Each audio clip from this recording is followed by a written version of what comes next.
Hi, Crickellectuals. Welcome to another episode. And in this episode, we're going to talk about the Pakistan versus Australia series. We're going to talk about which team's going to do well. We're going to talk about the venues, the fixtures, and share with you some predictions about which team we think is going to do well. So you make sure you watch the full video and let us know what you think in the comments. And if you're new here, we're a Crickellectuals podcast and we love Pakistan cricket and analyze, discuss, and comment on everything related to Pakistan cricket. So if you love Pakistan cricket, make sure you subscribe to the channel. So let's talk about Pakistan versus Australia. I got my chai here.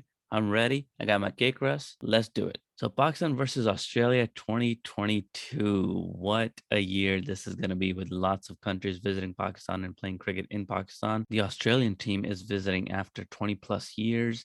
So this is a big moment for us and a big challenge at the same time. Now, even though right now we've been occupied with PSL madness, which is a good thing because PSL is very exciting, the PSL tournament is also important for two reasons. One, it reveals some of the venues where Pakistan versus Australia games will be played in. And two, it also has an impact on how Pakistan team will perform because there's not a lot of downtime between the PSL and the first game between Pakistan and Australia that'll take place at Rawalpindi on March 4th. So the Pakistan team will only have a week to switch their game to Test cricket and get ready for Australia. So here's a map of the venues that the PCB released. And according to this map of the Australia tour, we have Australia and Pakistan playing their first test on March 8th in Rawalpindi. Now, that's the only pitch we haven't seen lately or we haven't seen in the PSL.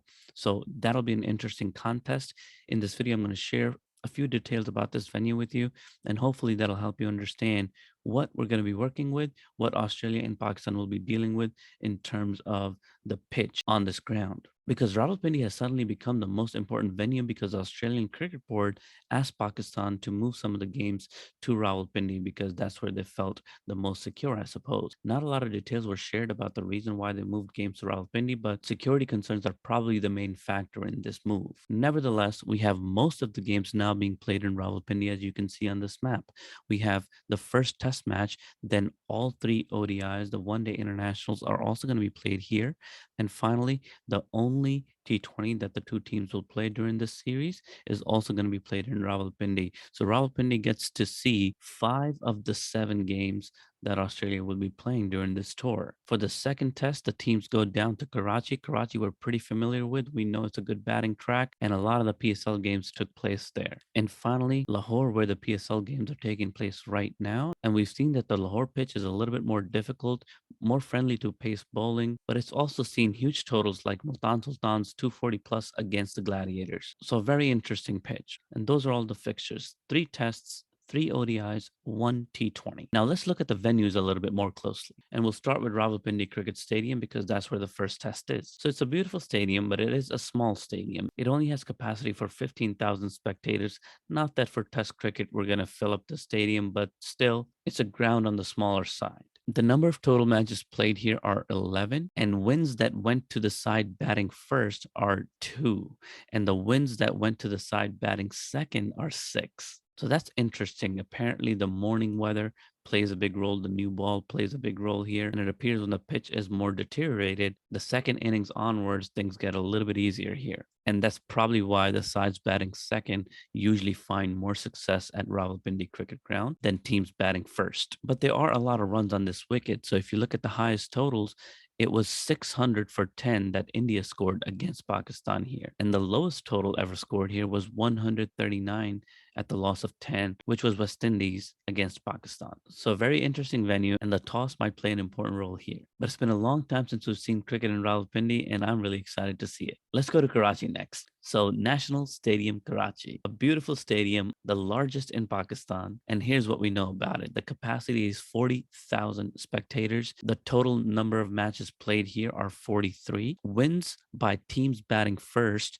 amount to 7, and wins by teams batting second amount to 18. So very similar to Rawalpindi in the sense that there are more teams winning who bat second than they do first. I wonder if that's just a general test match stat where teams batting second have a better chance. But the pitch certainly has something to do with it too. But in terms of largest totals, National Stadium in Karachi has Rawalpindi Cricket Ground beat by a lot. So the highest total ever scored here was 765 for 6 by Pakistan against Sri Lanka. And the lowest total ever recorded here was 80 by Australia against Pakistan. So Pakistan has sent Australia packing here once before. And we also note that Pakistan cricket team is really familiar with the national stadium. They play a lot of cricket here and in Lahore, and it's kind of like the default for most games plays because of the nicer weather usually here. Lahore gets pretty cold in the winter and there's a lot of fog there, so a lot of games naturally move down to Karachi. And this ground and the people of Karachi see a lot of cricket because of that. So it's a familiar space, a familiar ground. Now in the PSL, we saw big totals here. There were one or two games where the team scored low, but that can be attributed to just batting collapses and whatnot, like Karachi Kings innings. But most of the teams got up to 190, 195 plus scores. So that tells us it's a pretty nice batting track. Now, the pitch can change between now and March 12th, but I have my doubt. I think we're going to get a very similar pitch to what we saw in PSL 7, and it's going to be a good batting track. You know, there's something there for the batting, there's something there for the spinners in this pitch. So it should be a nice battleground. Sorry, I got to drink my chai. All right, so let's go to Lahore next and the iconic Gaddafi Stadium. A beautiful cricket ground. Does need some help with updating it a little bit, but it's a great venue. It's seen a lot of international cricket. And the third and the final test between Pakistan and Australia on the 21st of March will take place here. So let's learn a bit about it. Here's what we know about Gaddafi Stadium. Its capacity is 27,000 people. The total matches played here are 40. These are test matches, of course. Wins batting first are only 3, wins batting second are 15. So in all of the grounds that we've looked at so far, Rawalpindi, Karachi, and Lahore, batting second in Test cricket seems to be a pattern because those teams seem to be winning. Obviously, it's just a stat, doesn't mean it's the law, but sometimes data does reveal a pattern, and in this case, the pattern is very clear. Teams batting second in Pakistan in these 3 grounds seem to be doing better than teams batting first. And that's all that is. That doesn't mean that toss is going to be the biggest factor in these games. No, we're not saying that. It's just an interesting trend in the data. There can be exceptions, and if Pakistan doesn't win the toss, we hope that Pakistan will be the exception. So the highest total scored here is 699 for 5 that Pakistan scored against India. And the lowest total here is similar to Karachi's 70 for 10, which New Zealand scored against Pakistan. So with some lethal bowling, we can do some damage here. But as we're seeing in PSL 7, pitches in Lahore are friendly for the batters, but fast bowling, really good fast bowling, can do damage here. Now, that is interesting because both Pakistan and Australia have really good fast bowling. So this is going to be a really good battle of who can handle and persist through quality fast bowling. Is it going to be the Australian batters, or is it going to be the Pakistani batters? Let us know in the comments below. So Karachi and Lahore are kind of similar, but the only difference seems to be that there's a bit more help for spinners in Karachi and a bit more help for pacers in Lahore.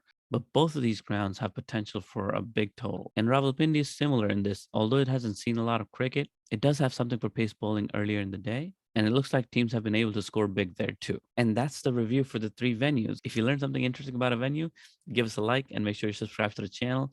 And next, we're going to look at the teams.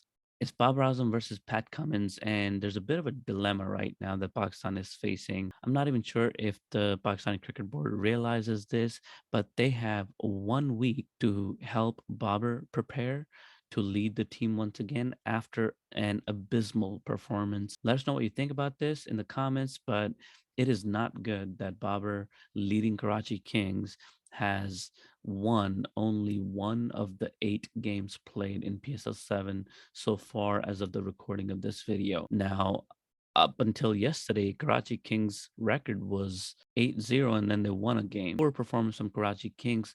We're not saying that it was Babar Azam's fault. He performed like he usually does with the bat. Most of the time he did well. A couple of innings were not so good. And they did win their last game, so that's something. At least 1 win out of the 10 so far. They, I think, have 1 more game to play. To make a long story short, all of that impacts the captain. It impacts who you are, how you view game, and what kind of a mindset you're going to bring down when you step into that Rawalpindi Stadium on March 4th. There's a lot of question marks now how Babar's going to be feeling, having had so many losses in PSL. There wasn't a lot of criticism directed at him. Mostly the criticism was directed at Karachi Kings as a unit, as a team, and as a franchise. But we can't just ignore the fact that under Babar's captaincy, the team that was supposed to perform well was destroyed and dismantled throughout the PSL 7 tournament. And that obviously will have a psychological effect. Babar's not a robot. He's a human being. He wanted to win. He likes to win. He's a competitive player on the field. You can see the passion in him and in his behavior. And obviously, when you lose and you're not in the best state of mind. So, is he going to be able to switch that off, forget about this humiliating performance in the PSL, and come back to the Pakistani team and be ready to lead? And be ready to lead players who actually perform better in PSL 7. So it's a weird dynamic where the captain is coming in having not had the best of performances in his primary areas of influence. But the other players like mohammadrizwan, Shaheen Shah Afridi, they've had a great tournament. So it's going to be really difficult for Babar to switch and transition into Test cricket, having had the experience he just had at PSL 7. Chai break. Now, let me be clear. We're not saying that babarazam shouldn't be captain because some of that nonsense has been going around. Some people are actually, using PSL to say Rizwan should be captain and Babar should not. That's ridiculous. You don't make a captain based on PSL. That's not what happens. So casual cricket fans are the ones who think all of a sudden, they're Rizwan followers and Rizwan lovers, and we love Rizwan too. But like all of a sudden, you want to throw everything out the window that Babar has accomplished and done, and the reasons why he's become captain out the window. It doesn't work that way, right? So Babar Azam is a great captain. He is the captain of the year. For the team of the year that the ICC announced in two teams, he was a captain, and rightfully so. He's a good captain. He's different from Rizwan for sure, but at the same time, he's been very successful. So absolutely, he should be the captain. There's no doubt in our minds about that. But the only concern is his mental well-being. We have to take care of our players, especially when they're coming back from losses and defeats. They need a lot of support, and Baba's definitely going to need that. And if the PCB were smart and they're paying attention, they would definitely check in with Babar and give him some time to get ready and give him some pep talks and whatnot, whatever he needs to feel good and confident before stepping into the ground against a team like Australia, who, by the way, under Pat Cummins, are coming to win. So here's the squad that was announced by Cricket Australia. We have lots of big names like Cummins, Boland, Usman Khwaja, Hazelwood. Labuschagne has been performing pretty well lately. We have Mitch Marsh, Steve Smith, Stark, Warner. I mean, everybody, all the big names that you know very well from Australia are all here. They're coming with a few wicket keepers as well. They have Alex Carey, Travis Head, and it's a total of 18 players they're coming with. And they have a couple of good spinners too. So they're coming out of Pakistan with a really balanced squad, but a squad that looks like they're ready for the Pakistani conditions. We got quality pace bowling, we got a couple of good spinners, and Australian batting, as you all know, is very aggressive batting. And even in Test cricket, we saw what happened in the Ashes. What Warner did. The batting is definitely going to be top notch, so Pakistan has to be ready. Turning our attention to Team Pakistan, here's what we've got. There are a couple of big changes you'll notice. One is Abid Ali. We remember he had a medical condition that he had to go to the hospital for, and he was rested as a result of that, and he's not going to be playing this game, even though he had a very good run in the last Test series that we played. But the most interesting new addition to me is Haris Rauf. Haris Rauf has been talking about Test cricket, wanting to get in and wanting to prove himself there and challenge himself there, and he's getting his shot, it looks like. So we'll see what he can do with the ball in Test cricket. But that's exciting. Imam ul Haq is making a return, and Imam ul Haq is a good batsman. I would love to see him perform well and do well here. We also have our spin options, Sajid Khan. He was pretty successful in the last Test series. And then, of course, we have in bowling Hassan Ali and Shaheen Shah Afridi and Fahim Ashraf. So we've got a pretty good side of pacers, very similar to Australia in terms of the number of pacers and the number of spinners. And I would say our bowlers definitely have an edge here. Pakistan has good quality bowling and we're playing in home conditions. So we're very used to the pitches. Rawalpindi Cricket Ground, the Pakistani team has not played in a while, but still a lot of local cricket happens there. And our players have played there many times. Looking at this lineup, I am more concerned about the batting and I'm more concerned about how our batting is going to handle quality bowling, pace bowling that is, from Australia. I'm less worried about the Australian spinners, more worried about Australian pacers because they do have actual genuine pace, and Pakistani bowlers, besides facing their own bowlers, don't really get to face high quality, top notch, fastest bowling in international cricket, to be honest. We usually have the best, fastest bowlers, and a lot of the other teams don't, besides Australia. So this is going to be a really, really big challenge for the Pakistani batters, especially that top order. We know that our top order has been fragile in the past. With Fawad Alam's entry, the middle order has stabilized a little bit, but the middle order is also fragile. There are question marks there, and there's just not a lot of experience against Australia. So the real challenge for Pakistan is going to be for the batters to perform against the Australian bowlers, and we'll see how that goes. Oh, and one last thing. Why is Sarfraz Ahmed still hanging out in the reserves? I mean, Sarfraz did not have a great run in PSL. He played one decent innings, and his captaincy started off with lots of people remarking about his, mental health and his ability to be patient on the field and make smart decisions. And then he did have one good performance and he started talking a little bit less on the field. But the Gladiators ended up being only above Karachi Kings, who have only won one game. So it's not a good look. I understand for wicket keeping, we might have kept him as a reserve, but really, Sarfraz's time has come. He's got to hang it up and he's got to go. We need to start putting in somebody else instead of him so that a younger player has a chance. Sarfraz's time is over. And he's been a great player. He's been a great captain. All due respect to him. Hats off to him. Salute to him. But when the time is up, the time is up. And I think Sarfraz's time is up now. He should really hang it up and make room for a new player. And the selectors, Mohammed Wasim, chief selector, what are you doing? Right? Why are we sticking to Sarfraz Ahmed? There's obviously other players that we could put as reserves. This seems really weird to me. Like this is a forced inclusion. Why are we doing this? After the PSL performance, I actually doubt that Sarfraz himself even expects to be included. But there he is. Now, the other big news is the coaches for Pakistan. All right. We haven't talked about this on Crickellectuals podcast yet, but we have a new head coach who's gotten a 1-year contract. That is Saklan Mushtaq. We have a batting coach in Muhammad Yusuf and a bowling coach in Sean Tate. Who saw that coming? I definitely didn't. But at Crickellectuals, we like the picks. These are good. So Glenn Mustak was having a great run with the team, great relationship building. He has a really nice personality that just goes well with what the team needs socially and emotionally. And he seemed like the rock for the team during the T20 World Cup in 2021. So we were hoping that Saklan would stay on. There were rumors about him leaving, that there was something related to pay and the details of the contract and how much power Saklan wanted to have and stuff like that. To me, they're all rumors, but the good news is that Saklan is back and he's going to be the head coach. And that's great because he's a level 3 ECB coach. He's got a great resume. He's worked with a lot of teams and he's done really well as a coach. So we're lucky to have him. And I think it's a great thing for Pakistan team. Now, Muhammad Yusuf is the only one who doesn't have any coaching credentials, but he does have some experience. He's been working at the National High Performance Center in Pakistan with the young guns and helping them out with their batting. But now he's going to be part of the national team. And for Test cricket, especially, it's a really good pick. Now, we haven't heard anything negative about his coaching style, which is a good sign. And I'm happy about that. That makes me have more confidence in Yusuf. But there's no doubt that Yusuf is one of the best batsmen the world has ever seen. So this is obviously a good pick. Hopefully, he can work as well with the seasoned players in the international team as he did with the younger players in the National High Performance Center. That's going to be the challenge for him because he's coming to work with players who are already pretty well established. There's not a lot of youngsters. How he supports them in making sure they use their assets and build on their strengths, that'll be the key for him. And at the same time, a challenge. So we'll see what happens. And Sean Tate is a level 2 coach. He was coaching Afghanistan in the World Cup, I think. Correct me if I'm wrong in the comments, but he's done pretty well in a short period of time. So it's an interesting pick for us. I know Ramiz Raja had shared that he likes to have an assignment specific coach.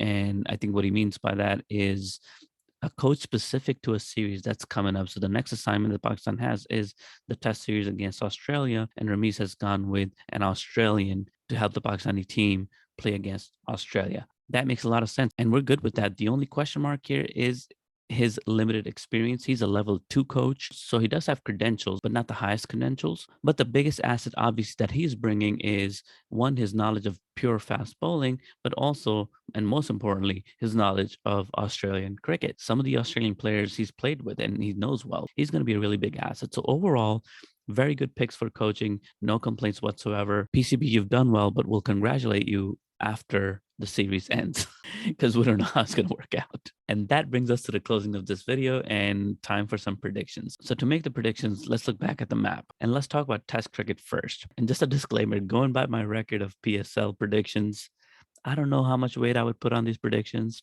but just being honest. But it's fun to make predictions anyway. So here we go. All right. So the first test match that's happening in Rawalpindi is a match that Pakistan's going to win. Pakistan's going to win this match because Australia is going to be adjusting to the conditions. They would not have known many of the players, and the jet lag and the fatigue are going to play a role. Obviously, they're professionals; they're going to come to play and whatnot. But there really is not a lot of time between the moment their flight lands and when they have to play their first game. There's not a lot of time in between that. So I think that's going to play a factor. And at the same time, we have quality bowling and we're familiar with the conditions. And that's that element of surprise, that first game. I think Pakistan wins. And the second game that's going to take place in Karachi on the 12th is going to go to Australia because they're going to come back hard after that first game. They're going to fight hard in Karachi. And in Karachi, Pakistan and Australia are going to be a pretty balanced side because by then both Pakistan and Australia would have made their adjustment. And that match on the 12th, that's going to be like the first match, really, because both teams will be on equal footing by then. And I do think Australia wins that one. And for our last game, which is in Lahore, I have mixed feelings about this. I feel like it's either going to be a tie or with a slight edge to Pakistan. Because depending on the conditions of Lahore and the weather, Pakistan could really use their experience having played in Lahore so much, especially in the PSL, to take advantage of those conditions. And Australia will not know what to do in Lahore, especially in the first half of the day when there's a bit of fog, there's a bit of dew afterwards. So those advantages of just being familiar with the conditions go to Pakistan. So a slight edge to Pakistan, but this can very well end in a draw. So I'm thinking Pakistan is going to win 1 to 2 games. Australia is going to win 1 game, and there will be one potential tie. So let's see what happens. I want to know your predictions, so make sure you comment down below and let us know what you think. And on that note, we're going to wrap this episode up. Thanks for watching, and if you love Pakistan cricket, make sure you subscribe to the channel so every time we release new content, you get notified. And with that, it's goodbye from us. This is your host, Chase, signing out. Peace.